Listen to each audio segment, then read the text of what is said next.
PDAM Toraja Utara memanfaatkan sumber air dan aliran sungai untuk dikelola, lalu disalurkan ke masyarakat.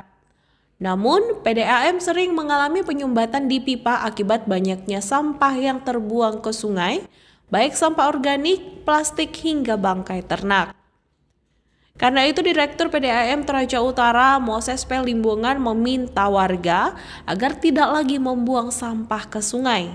Ia berharap kiranya warga Toraja Utara jangan membuang sampah ke sungai, karena hal tersebut dapat menghambat proses penyedotan air, bahkan pintu instalasi PDAM bisa mandek karena tertutup sampah. Moses juga menambahkan bahwa aliran sungai dari alam dan akan dikelola oleh PDAM.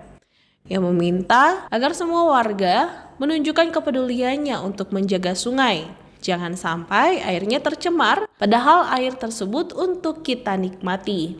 Ia juga mengatakan bahwa selain petugas dari PDAM selalu turun mengecek dan membersihkan tumpukan sampah di beberapa titik pipa. Karena kondisi ini membuat pelayanan kepada masyarakat menjadi kurang maksimal. Beberapa titik di beberapa kecamatan bahkan tidak teraliri air PDAM selama 24 jam karena diadakannya pembersihan. Wilayah pelayanan, tetapi masih bisa kita katakan air masih cukup.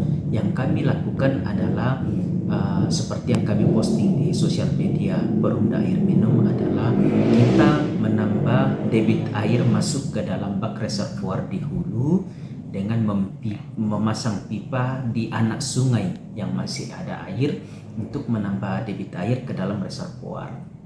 Terus kedua, karena musim kemarau jadi bisa kelihatan kalau di irigasi ada air mengalir, itu pertanda pipa kita bocor. Nah, kita pasti bisa cepat deteksi dan pasti kita tangani untuk menyelesaikan kebocorannya atau memperbaiki kebocoran tersebut. Nah, terus kemudian ada beberapa yang di-tapping secara ilegal oleh oknum-oknum dari pipa induk. Sudah kita perbaiki, sudah kita las kembali, jadi cukup signifikan air yang bertambah tiba di IPA atau instalasi pengolahan air di Tikala untuk mengairi atau mendistribusikan air ke pelanggan di dalam kota. Jadi memang kita lagi sangat giat-giatnya untuk memperbaiki pipa-pipa yang bocor karena sangat mudah ketahuan kalau ada irigasi atau lahan atau persawahan yang kok ada airnya cukup banyak, lalu itu pasti kita curigai ada pipa yang bocor. Dan memang sampai di lokasi dan memang kebanyakan memang itu adalah pipa bocor. Nah, kemudian cara mendistribusikan air tidak senormal lagi seperti masa-masa musim hujan. Ada yang selama ini dialirkan air 8 jam, itu kita kurangi jadi 6 jam. Yang penting dapat.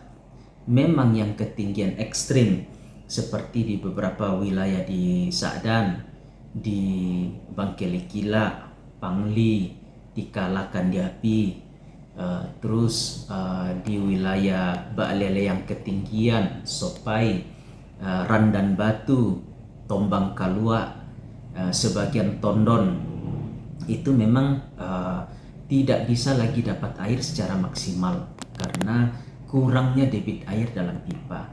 Dan ditambah lagi adalah masyarakat yang di kerendahan saja menggunakan pompa, makanya yang ketinggian sudah tidak dapat lagi. Dan terus masyarakat selalu mengkomplain kenapa tidak diatur wilayah kita yang ketinggian dikasih lebih dan kerendahan. Memang tidak bisa seperti demikian karena satu jaringan itu biasanya selalu satu jaringan dengan wilayah yang ketinggian. Jadi susah diaturkan untuk dikasih duluan atau dikasih lebih untuk masyarakat yang di ketinggian.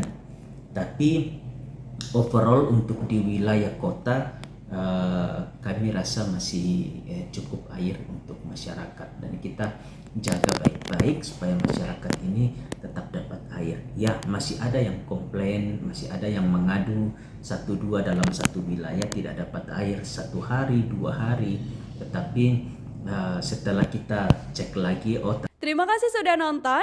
Jangan lupa like, subscribe, dan share ya.